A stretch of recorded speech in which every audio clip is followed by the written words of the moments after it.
Thank you everybody so much for being here. My name is Krishna Kulkarni and I am the Outreach Coordinator at the University of Chicago Center for Middle Eastern Studies. We are very pleased to be continuing the webinars associated with the 13th Annual University of Chicago International Education Conference, which is taking a virtual format this year, and is focusing on the topic of democracy in recession.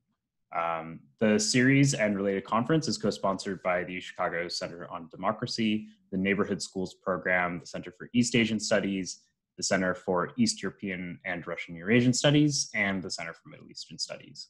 For more information about our upcoming webinars and our educator workshops, please visit the Chicago Educator Outreach website provided in the chat box, and I'm just going to copy and paste that in there now. Additionally, I'll be posting the Center for Middle Eastern Studies website if you want to get in touch with us. And a special note to Illinois public school teachers, if you'd like to claim ISBE professional development credits for attending this event, please email me, and I would really appreciate it if you could also email me from your school email address. And I'll be putting my email address in the chat. So with that being said, thank you all so much again for being here. Tonight we're welcoming Professor Nader Hashemi. Professor Hashemi is the director of the University of Denver Center for Middle East Studies. He's also the co-director of the Religion and International Affairs Certificate Program and the co-director of the Political Theory Initiative. His intellectual and research interests lie at the intersection of comparative politics and political theory, in particular debates on religion and democracy, secularism and its discontents, Middle East and Islamic politics, democratic and human rights struggles in non-Western societies, and Islam-West relations.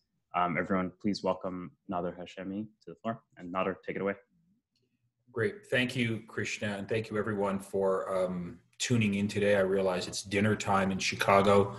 The theme of these webinars is democracy in recession, and I was asked to speak on the broad topic of social protests, democracy, and authoritarianism in the Middle East. How can educators best grapple with that topic and teach this subject? I want to speak for about 30 minutes and then leave roughly 30 minutes for questions, answers, and comments. And the first point that I think, the first challenge that lies before us in objectively and honestly teaching this broad topic is the deep-rooted and long-standing problem of bias with respect to the Western understanding and the Western teaching of the Middle East. As I tell my students in my introductory courses, teaching the politics of the Middle East is not like teaching the politics of Scandinavia. There are deep-rooted, long-standing, deeply ingrained attitudes that most Americans carry in their collective consciousness, much of it unacknowledged, that creates a situation where the playing field, the educational playing field, is not level. These structural biases are connected to the very deep and long-standing history and complicated relations between the Western world and broadly the Islamic world. They're also connected to the very problematic set of US foreign policy interventions in the Middle East that creates distortion right from the outset before one even enters this terrain. There is a set of associated widespread myths related to this topic, such as the Islamic faith's alleged problem with modernity, the very real problem of the status of women in Muslim-majority societies, the persistence of authoritarianism, the question of the relationship between violence and Islam, and tumultuous events related to the 1979 Iranian Revolution and its legacy, death threats against the author Salman Rushdie, the emotionally charged events related to 9/11 and its legacy, the question of the rise of the Taliban, the US invasion of Iraq, the rise of Al-Qaeda, the rise of ISIS, Islamic militant attacks in European cities, and the more recent crisis in France with respect to the death of a history teacher and the controversy related to the display of cartoons of the Prophet Muhammad. Now, many of the questions that understandably are posed by both citizens and educators and students is, why is the Islamic world so angry? Why are there so many problems? Why the oppression of women? Why those veils? Why those dreary beards? Why those repeated calls for assassination? Why is there so much conservatism and violence in the Middle East and North Africa? Are these things inherent within Muslim political culture, within Islam? And at the end of the day, is Islam really compatible with liberty, democracy, human rights, and other emancipatory principles? Now, the mainstream American answer to these questions is a clear no, that the Middle East and North Africa, and Islam and Muslims in particular, do, in the minds of many Americans, pose a particular problem, a threat that challenge our modern Western civilized way of life. And this is why when Donald Trump ran for office 4 years ago, he played this card successfully to get elected. The first thing that he did roughly 4 years ago is he instituted his Muslim ban, which, if you follow the opinion polls right after it was announced, had roughly 50% support across the country. And this, of course, Muslim ban was then subsequently, in a third iteration, upheld by the Supreme Court of the United States in June of 2018. To highlight the question of bias that warps our understanding and teaching of this question, for the last several weeks, we've been exposed to the Senate confirmation hearings of Judge Amy Coney Barrett. And this is called, in the debates and in the discussion, particularly among Republicans, there's been a lot of discussion about how we need to respect religious freedom. We have to, not judge people based on their religious affiliation. We need to be open-minded and accepting of ideas with respect to religious pluralism in the United States. But just stop for a moment and ask the question, if a Muslim woman had been nominated to the Supreme Court of the United States, what might the American reaction be? You would probably see many Americans go ballistic about her religious affiliation. Sharia law would be trending right now, and her appointment would be soundly rejected. We have Catholics on the Supreme Court, we've got Jews, we've got Protestants, we don't have Muslims, and I doubt we'll have a Muslim on the Supreme Court for a very long time. And this is precisely the point that I'm trying to make. Without acknowledging the deep structural and historic roots in the Western approach and study toward the Middle East, one can't accurately teach this particular topic. This is a subject that far transcends the rise of Donald Trump. I actually begin all of my introductory courses on the Middle East by giving an entire lecture that seeks to unpack this particular problem. And I'd be happy to answer more questions about how one successfully does that as a preliminary step. So that's one problem that I think, has to be grappled with at the outset.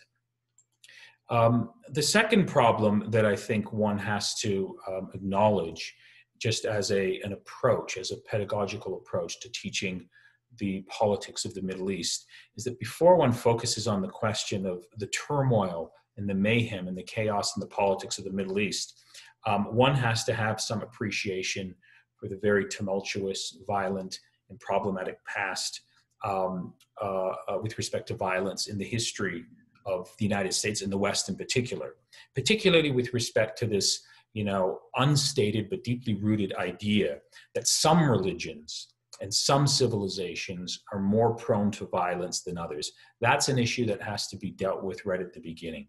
I often tell my students at the outset that the 20th century that has just passed us by was one of the most violent and destructive centuries in human history. And it's important to appreciate and not forget that most of the violence that our world saw during the 20th century did not take place in the Middle East, nor did it take place in North Africa. It took place in Europe. World War I, World War II, in case you've forgotten, took place in the heart of Europe among predominantly Christian populations that killed over 60 million people dead and wounded, the use of chemical weapons, the near complete destruction of European Jewry, not to mention the dropping of not one, but 2 atomic bombs on the civilian populations of Hiroshima and Nagasaki, an event that was widely celebrated and welcomed at the time in the United States. And you can still read today essays in mainstream American publications justifying the use of nuclear weapons on civilian populations. And so the point here in recalling this information is that there's more than enough violence to go around. All civilizations, national groups, and ethnic groups and countries have had their violent, dark past. And discussions about an alleged inherent link between religion or some religions and some cultures and violence might be intellectually soothing to people, but it's ahistorical and it clouds rather than illuminates contemporary political events, especially with respect to the Middle East. Just on a side note, what I do every year to sort of highlight this point is I play a little trick on my students. I say that before we can talk about the politics of the Middle East, we have to deal with these alleged deeply violent and incendiary verses in Islam's holy book. And I show a series of verses on my PowerPoint slide that I tell my students are from the Quran, but actually these are incendiary passages from the Bible. And I ask the students how many people have seen these alleged, problematic verses from the Quran, and mostly half the class raises their hand and they nod in affirmation and they sort of agree with the point that I'm trying to make, and they all fall into the trap. And then the next slide, I show that these are not incendiary verses from the Quran. They're actually from the Old Testament and the New Testament. And I try and make the point that be careful about making broad generalizations about a region or about a people based on verses from an ancient text. Because if you want to do that with respect to Islam, one can do it with respect to Christianity. And objectively speaking, the actual facts of the matter is if one does a content comparison between the Quran and the Bible, the number of incendiary and violent verses in the Bible are far greater in the case of the Bible than the Quran. So the point here is that you can't really understand this topic based on that simple approach. So, dealing with these sets of biases, I think, is a very important, beginning point to teach and to begin to discuss this particular topic. Now, don't get me wrong. I'm not trying to suggest here that the Middle East does not have political, social, and intellectual and theological problems. Far from it. The Middle East and the larger Islamic world is today going through a particularly difficult and transformative moment in terms of its own historical development, in terms of its own, engagement with modernity, in terms of its own modernization process. I think one has to acknowledge this. There's a lot of turmoil. There's a lot of problems in the Middle East. There's a lot of ugly things that are happening in the Middle East that often spill out and affect the entire world. But I think these problems can be understood and should be understood rationally, historically, comparatively, and social scientifically. Comparison and self-introspection is absolutely important. And so when I discuss the question and the problems and the tensions of religion and politics in the Middle East, I try and make comparisons about similar moments that have taken place in the history and the process of development of the West. I try and identify parallels and similarities, particularly with respect to the rise of religiously inspired protest movements and the relationship between the early phases of modernization. I can say more about this. I've got a book chapter that I've written on this particular topic that I'd happy to share with you if you're interested. But the point that I try to convey at the outset, before I actually get into teaching the actual issues on the ground in the contemporary Middle East today, is I try and remind my students that it's fundamentally flawed and misleading to think that the West has always been tolerant, always been open, always been democratic, and always been supportive of equality and human rights, and that you can draw a straight line from ancient Greece, where democracy first emerged, to 21st century, the United States. In the book that you see on the screen by the great historian Mark Mazewer, called Europe's 20th Century, he reminds us that it's wrong to see Europe as the natural home of freedom and democracy. Rather, the last 100 years in Europe was frequently a nightmarish laboratory for social and political engineering, inventing and reinventing itself through war, revolution, and ideological competition. Fascism and communism, Professor Mazewer argues, should be regarded not as exceptions to the general rule of democracy, but as alternative forms of government that attracted millions of Europeans by offering different solutions to the challenges of the modern world. By 1940, Professor Mazur argues, the prospects for democratic government looked very bleak, and Europe's future seemed to lie in Adolf Hitler's hands. And I think these are sobering reminders for students and educators studying global affairs today, particularly in relation to the study of non-Western societies, their history, and their problems with respect to political development. And as we can see in our country today, the question of democracy is not guaranteed. We can see substantial rollback. We can see the rise of fascism. We can see the rise of authoritarian politics in our own country, just highlighting the fragility of these particular forms of government and how all societies go through tumultuous periods. So those are some preliminary arguments that I often try and begin with as a way, before I even get into the question of the Middle East. With respect to the question of religion and democracy in the Middle East, I think one of the problems with respect to teaching the topic is one that I just hinted at a moment ago. If one focuses exclusively on one religion, in this case, let's say Islam, and deal with the question of democracy, there is the problem of selection bias. It's related to the problem of the trap of anti-Muslim prejudice and the broader theme of Orientalism. To avoid this trap, and to avoid the problem of bias, you always have to make comparisons. So when it comes to discussing the question of religion and democracy or Islam and democracy, it's important to remember and to remind students that Islam is not the first religious tradition that struggled with the question of democracy. Christianity has had a very long struggle. Judaism has done so. Hinduism, all of the great religious traditions have faced this challenge. How do you reconcile a particular civilizational and religious tradition with the demands of modern democracy? Just to cite one example, Alexis de Tocqueville, the famous author of Democracy in America, wrote about what he called the great problem of our time in the 19th century.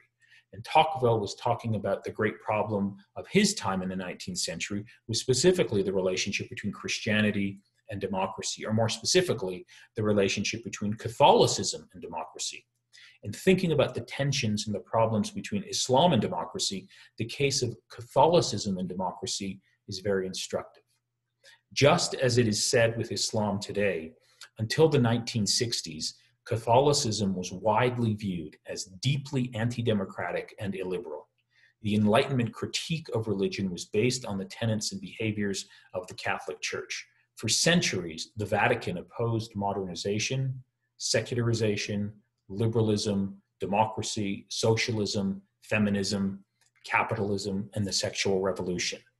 This view was so pervasive that if you read any sort of mainstream American journal in the late 1950s, you would read statements such as the linkage between democratic instability and Catholicism can be accounted for by certain elements inherent in Catholicism. And I'm quoting from a major article by the prominent American sociologist Seymour Martin Lipset, who, back then you could just say that, look, of course Catholicism cannot accommodate democracy because of what Catholicism allegedly is. Now, it's important to realize that the relationship between Catholicism and modernity gradually changed. A major catalyst for this change was the reforms of the Second Vatican Council in the early 1960s, which addressed an updated Catholic doctrine for the modern world. And soon afterwards, there was a major expansion of democracy known as the third wave of democratization that was widely a Catholic wave, or overwhelmingly a Catholic wave. In other words, roughly 3/4 of the countries that transited from authoritarianism to democracy between 1974 and 1989 were predominantly Catholic countries, and the reforms of the Second Vatican Council in the 1960s were considered to be an important turning point. So in thinking about and in contemplating and in teaching the relationship between Islam and democracy, the long conflict between Catholicism and modernity is a sobering reminder that Muslims or the Middle East is not unique when it comes to this particular problem. The other related point that often, that's almost a self-evident point, but it seems not to be a self-evident teaching point when it comes to the Middle East or the Muslim world, is that all religions are multivocal. All religions have liberal interpretations, conservative interpretations, and interpretations that fall between those poles. These interpretations are always and often shaped by local context, by competing global forces. Religions don't have a fossilized, unchanging essence. But when it comes to Islam, there is this sometimes unacknowledged attitude, sometimes it's an explicit attitude that Islam is not multivocal, that Islam has a certain fossilized, essential, and enduring nature. And the Islam of bin Laden, or the Islam of the Iranian regime, or the Islam of the Saudi regime, or the Islam of the Taliban, that's really true Islam, period. We would never make these sort of generalizations. We would never not acknowledge the multivocality of other religious traditions. But when it comes to the Middle East and Islam, we often make an exception, and that's a problem. The other, I think, big problem when it comes to teaching this topic of the Middle East and its various tumultuous events is the problem of what I call the ancient hatred thesis. Sometimes it's the ancient, today it's called the ancient sectarian hatred thesis. And this is an attitude that is very prevalent in a lot of popular culture commentary on the Middle East, even in a lot of policy discussion on the Middle East. And it's a problem that tries to explain the conflict, the turmoil, the chaos in the Middle East by suggesting that these people in the region have always been at each other's throats. Arabs and Israelis have never gotten along. Jews and Muslims have never coexisted.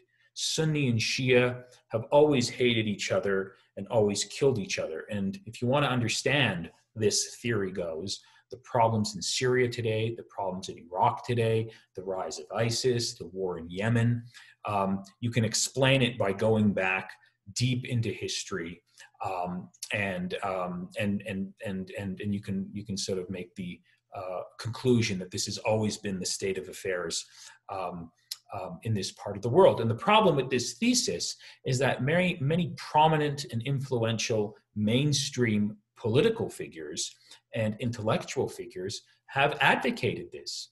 I hate to be critical of Barack Obama, particularly before a Chicago audience, but when President Obama was president, he repeatedly used the phrase ancient sectarian differences to explain the conflict in Syria and the broader turmoil in the Middle East. At one point, he said the conflict between Sunni and Shia, quote, date back a millennium, suggesting that there's nothing that anyone can do about these conflicts.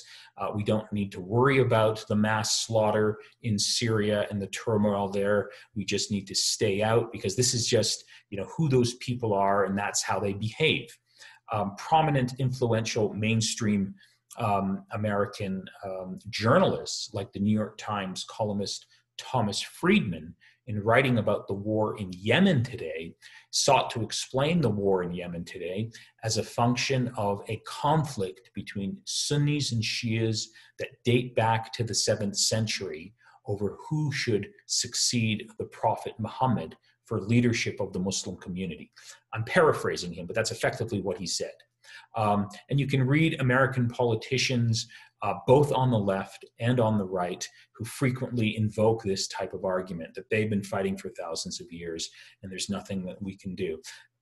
Just on a side note, my last book was an edited volume on the question of sectarianism in the Middle East. And the introductory chapter that I co-wrote with my colleague, actually, who's from Chicago, Danny Postel, we actually quote extensively from the documentary record in terms of what mainstream American politicians have said about the politics of the Middle East and how many of them have tried to do the intellectually lazy thing by explaining it as a function of ancient sectarian hatreds. By the way, just on a side note, when Bill Clinton was president, he had a very similar framing to the war and conflict and eventual genocide in Bosnia, where he repeatedly used the phrase ancient ethnic hatreds to explain what was happening in Bosnia. Of course, ancient sectarian or ancient ethnic hatreds had nothing to do with that particular war, but it was a convenient framing.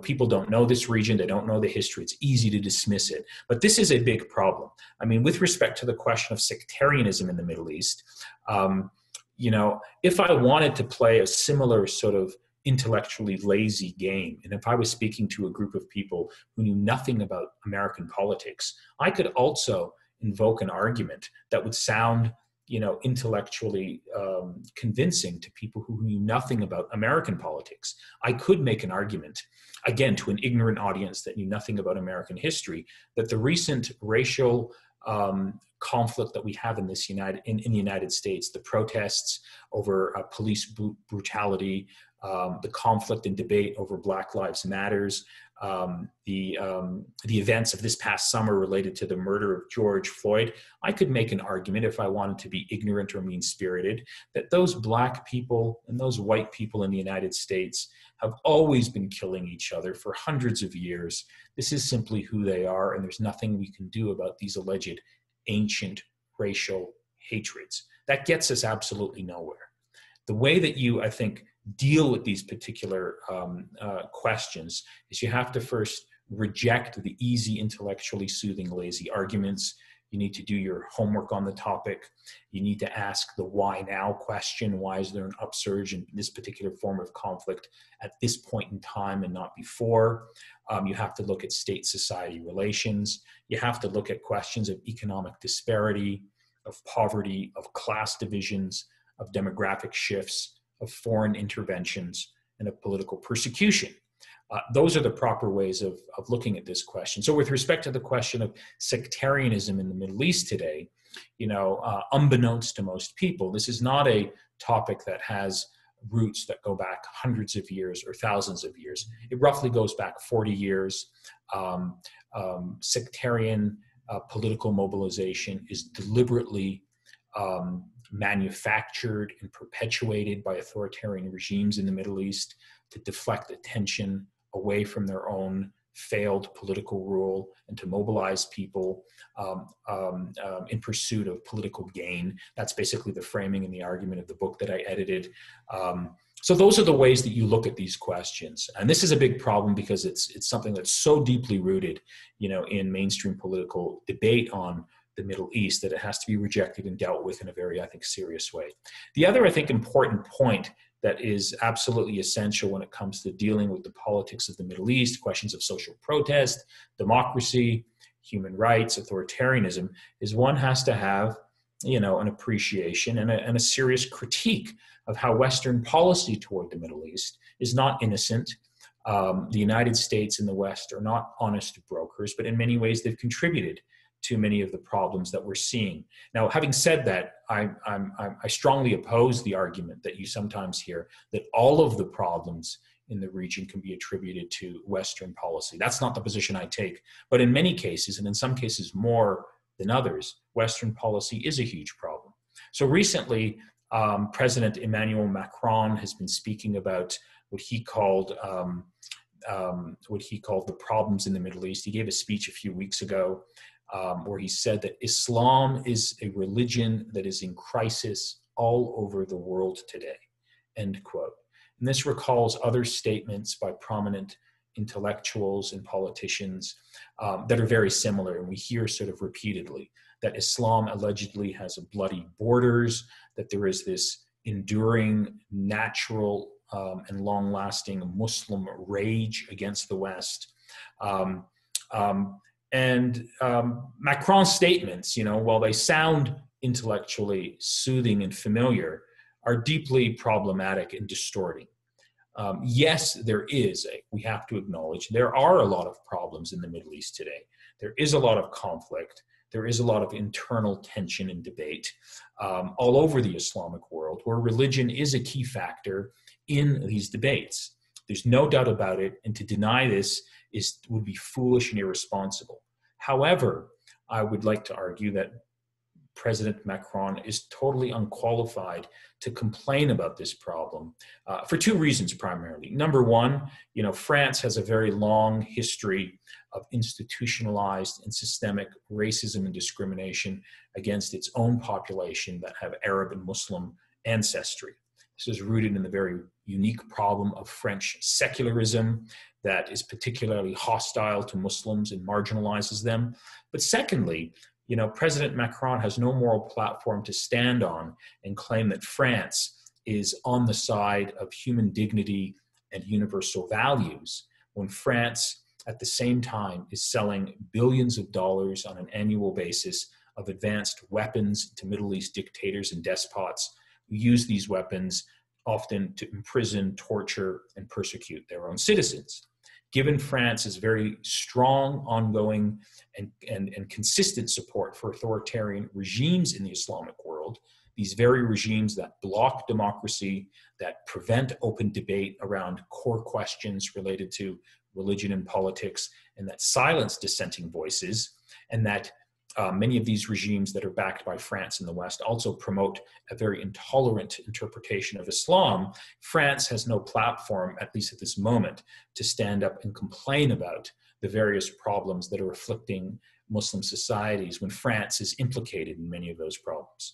These authoritarian regimes in the Middle East are not promoters of regional stability, as many in the West claim, but in many ways they are actually the real source of instability and promoters of radicalism and extremism, not directly but indirectly as a result of their repressive policies.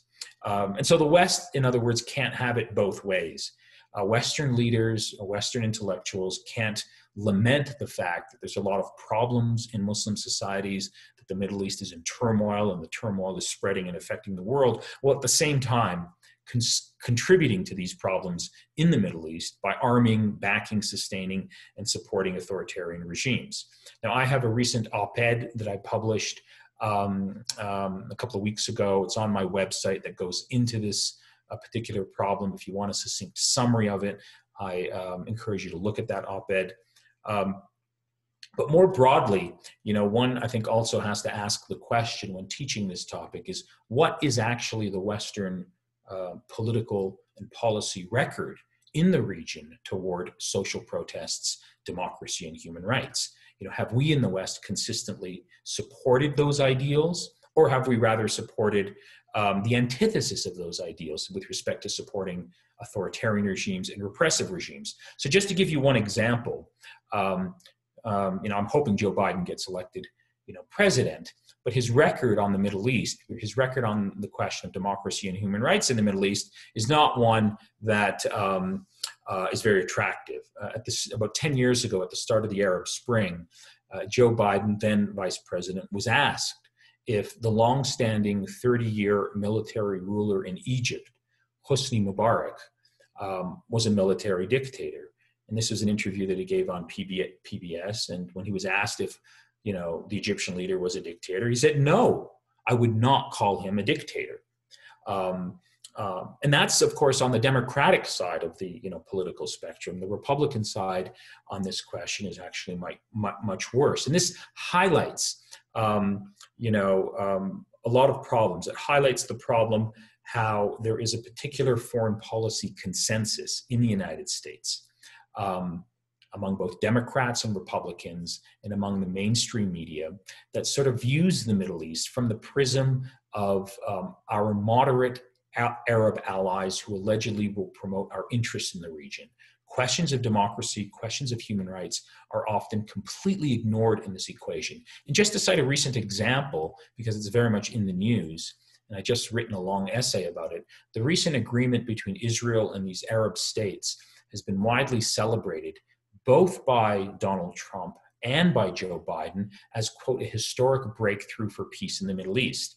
But if you just examine the details of the agreement and you look at the key actors, there's a lot to be cautious about. There's a lot of skepticism that is warranted. I mean, first of all, you have a deeply authoritarian, racist American president and his corrupt son-in-law who bring together a group of ghastly political figures, Benjamin Netanyahu, who is basically a neo-fascist Israeli leader, and two Arab dictators, and orchestrating this entire deal in the background is the notorious figure of the Crown Prince of Saudi Arabia, MBS, Mohammed bin Salman, who is sort of the key figure here.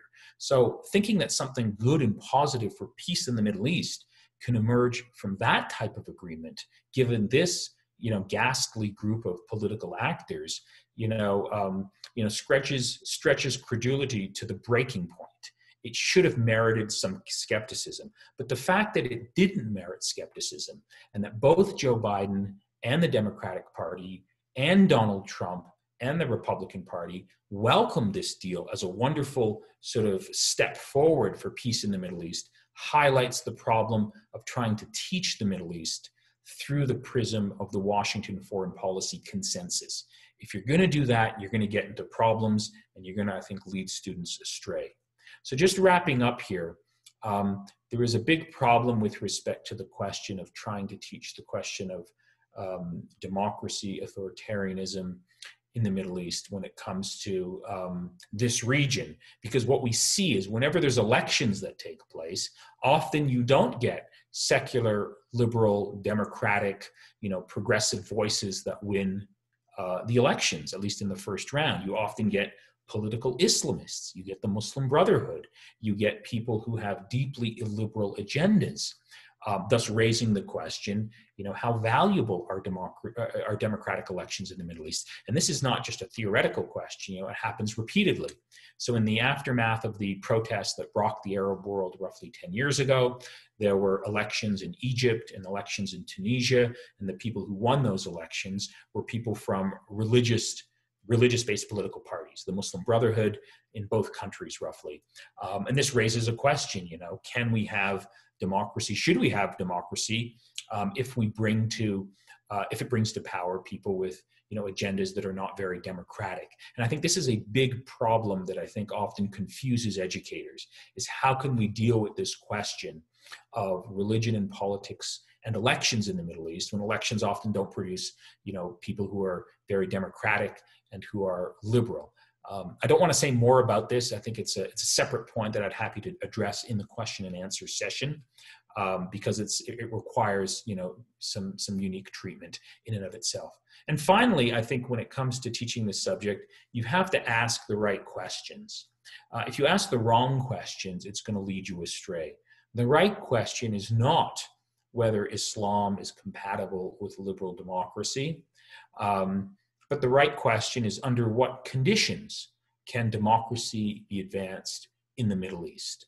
What domestic conditions, what regional conditions, what international conditions, what economic conditions are best suitable for the prospects for a democratic transition in the Middle East?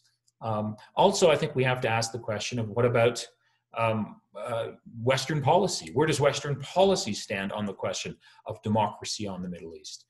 Has Western policy is Western policy, can it be supportive, or is it actually on the side of the authoritarian leaders of the Middle East who block democratization?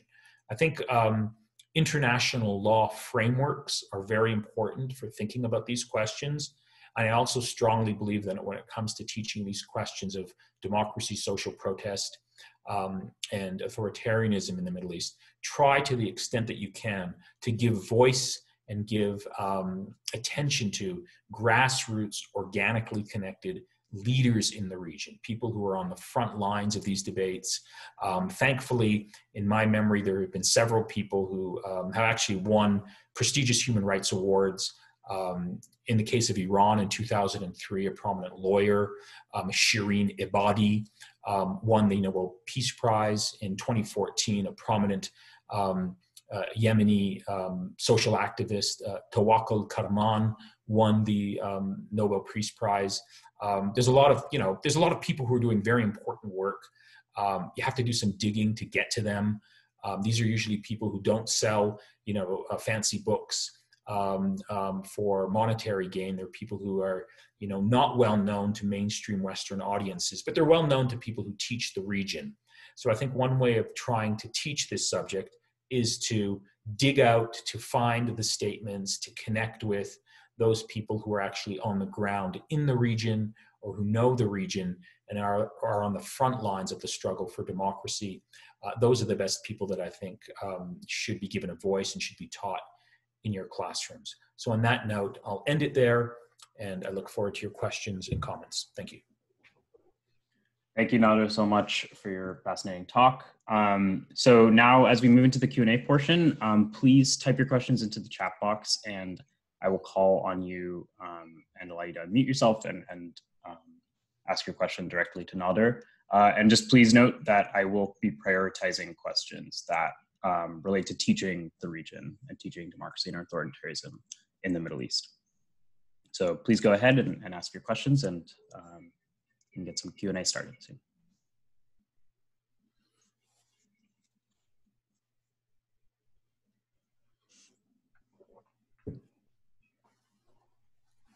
Nader, while we're waiting, I just did want to ask you a question that I ask pretty much all workshop speakers is if you had a list of 3 books or articles to suggest to teachers, what would they be and why would they be useful? Yeah, that's a great question. Most of the books that I assign are actually for university audiences. So they sort of presuppose an audience in mind that is, an undergraduate or graduate student audience. But I think you need a good grasp. I mean, one good book that I think is really good for educators is Karen Armstrong's little book called Islam: A Short History. And why Karen Armstrong is particularly good is that she writes for a mainstream audience, so it's not like technically very dense, but she's also very good as a comparative intellectual with respect to the study of all religions. She knows Islam really well. She knows Christianity, Judaism, and many other religions. So I think that's a really good book. Islam: A Short History. It has the background. It's written with intellectual seriousness, but also critically and sympathetically. So I think that's a really great book. There it is. You just posted it on the chat. So that's I think a really good book. There's a lot of great books that I think are worth looking at. I mean, so there's books that deal with just basic. There's a very good book it's somewhat of an older book by Bruce Lawrence on Islam and the Myth of Violence, published by, I think, Princeton University Press in 1998. I think that's a particular good book. I think for teachers, I'd strongly recommend, now that I'm thinking more intimately about this question, I think the writings of John Esposito at Georgetown University are very good. I mean, he's written a lot on all of these topics. He's got a I'm trying to remember the exact title. He's got a really good book on the question of what is Sharia law, on Islam and politics. It was a book that came out in several editions. So anything by him, both in the past and in the present, I think are really good books for educators, because what I like about John Esposito is that he has this unique ability to take complex and emotionally charged topics that are often difficult for a Western audience to understand and to explain them in a very accessible way, both in a way that's easy to understand, but also in a way that's very vigorous, that's very intellectually rigorous and honest as well. So anything by John Esposito, both his past books and his recent books, I think are really well done. He has a really good book called "What Do a Billion Muslims Think?" It's co-written by Dalia Muqaed, and it's a book where they conduct what is the largest public opinion survey across 35 Muslim majority countries that polls Muslims and get a sense of what they think on basic questions of values and their ideas and their hopes for the future. I think that's a really good book. So anything by John Esposito, I think, is also strongly recommended as well. Thanks so much. Any questions?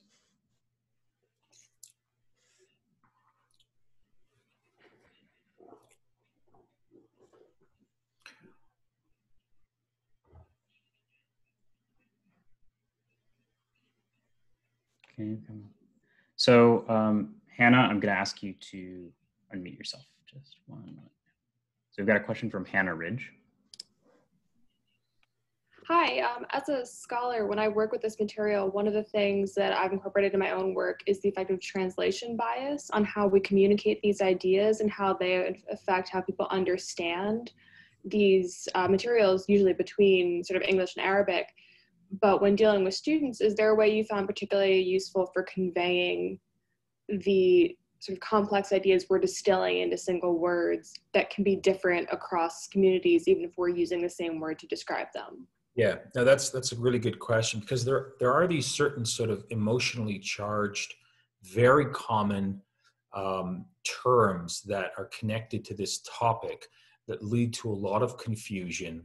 And they're all, in many ways, you know, they're often conversation stoppers, because they actually cloud an understanding of the question when you try and, you know, teach the subject, or when students read about it in the news. And I'm talking about terms like jihad, terms like Sharia. You know, these terms are often associated with, you know, the most extreme manifestations of violence and ugliness that one can find in the Islamic world, where practitioners and believers in the faith have a very different reading of these terms. And so what I try to do when it comes to translating at least some of these emotionally charged terms is, because they're so deeply ingrained in the consciousness of many people, like when many people, you know, hear the term jihad, they just immediately associate it with radical extremism and violence. Trying to sort of get into an explanation of that term that is so deeply ingrained in people's minds, I think is in many ways a waste of time. And so I try to get around, I just try to avoid it. I mean, if I was in an intellectual seminar at a university, we could have a discussion about it. But I think for teaching, particularly K through 12 students, I would try to avoid those terms unless someone tried to ask you one-on-one, and deal with sort of just more basic concepts and issues that students can relate to. That avoid those emotionally charged terms that often, you know, inhibit an understanding. So, I mean, that's broadly how I deal with these questions. I think, you know, the big problem, I think, has to do with questions related to violence and religion. And I think on that question, one has to be as objective as possible, that there's a lot of violence going around. It's not just non-state actors that are violent. It's often the state that is much more violent than these non-state actors. And so these terms like, you know, political Islam or Islamism or Islamic fundamentalism are often conversation stoppers. I mean, those are difficult terms that one has to try and unpack and explain in more simplistic terms. So that's broadly how I try and, you know, deal with these questions.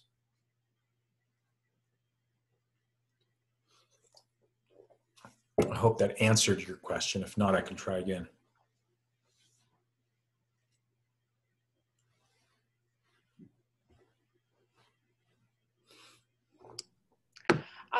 Yes, I actually teach in a university context, and so I've had some luck with some words like the sécularisme, l'humanité, and sécularité being sort of different, or more importantly, laïque being these like fundamentally different contexts. Yes. But words like démocratie, and how different that word can actually be from democracy and things like that, like where it gets a little more nuanced. Yeah. Or actually, like, not even nuanced, in the sense of, like, the word doesn't mean the same thing, even if I put it in as a translation. Yeah, that's actually really good. That's actually a great point. The question of secularism. Just so happened that I wrote my doctoral dissertation on the theme of secularism, so it's a topic I'm very comfortable talking about.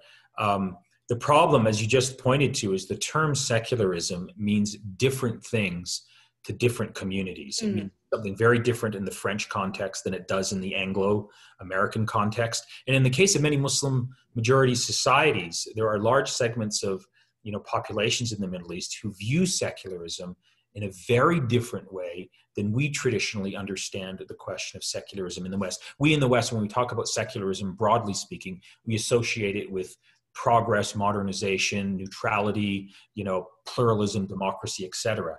But for many people in Muslim majority societies who've been living under a repressive, overtly secular state, secularism is a code word for repression, for fascism.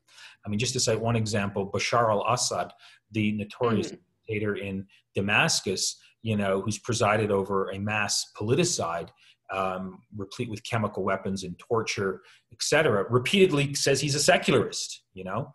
Saddam Hussein was a secularist. So, you know, I think I've actually written a small essay on this called The Multiple Histories of Secularism, that one has to be, I think, very conscious of this particular problem of translation. We think that everyone has the same understanding of secularism, and it's often, my understanding, or it's an American understanding. But the French understanding is very different, and in the cases of the Middle East, it's qualitatively different based on their historical experience with that term. So I think you need to devote some time to try and explain this point, to try and understand it, to try and sort of sensitize students to it. But it is one of those, very confusing conversation stoppers, as I like to say, that, if you introduce it into a conversation, it can often lead to distortion, because depending on who you're engaging with, they can hear the word, you're thinking something by it, but the person receiving that word is thinking something very different. So that's how I try to handle it.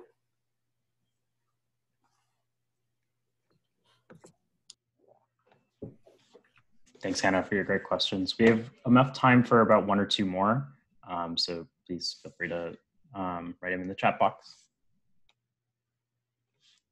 Okay, I'm going to call on Sona.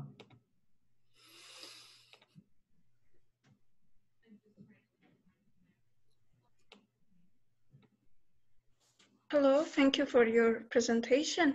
I want to ask a question about what is the, you speak about that we need some conditions for development of the democracy in the Middle East. I want to know what are these conditions or prerequisites that we need for development democracy in the Middle East and North of Africa. And also I would like to do we need, first of all, understand what does democracy actually mean? Because in different parts of the world, democracy is kind of understood differently. So I would like to know your opinion about this. Yeah, that's a great question. I agree. Democracy is often a contested term, but I don't like to leave the conversation at that point saying that, there's no universal understanding or agreement on what democracy means. I disagree with that approach. I think democracy fundamentally means, in its most basic definition, popular sovereignty, where the segment of society that is sort of sovereign to make authoritative decisions is the adult population of a particular political community without any discrimination. So there's a certain implied equality to democracy. Now, often, measurements of democracy, how you measure the quality of a country as to whether it's democratic or not, that varies. Some countries are measured, or democracy is measured just to the extent whether there is free and fair elections. A higher standard of democracy is not whether there are free and fair elections where everyone can participate, but whether there are guaranteed civil rights and human rights protections in society that allow people to have basic human rights sort of protected and respected.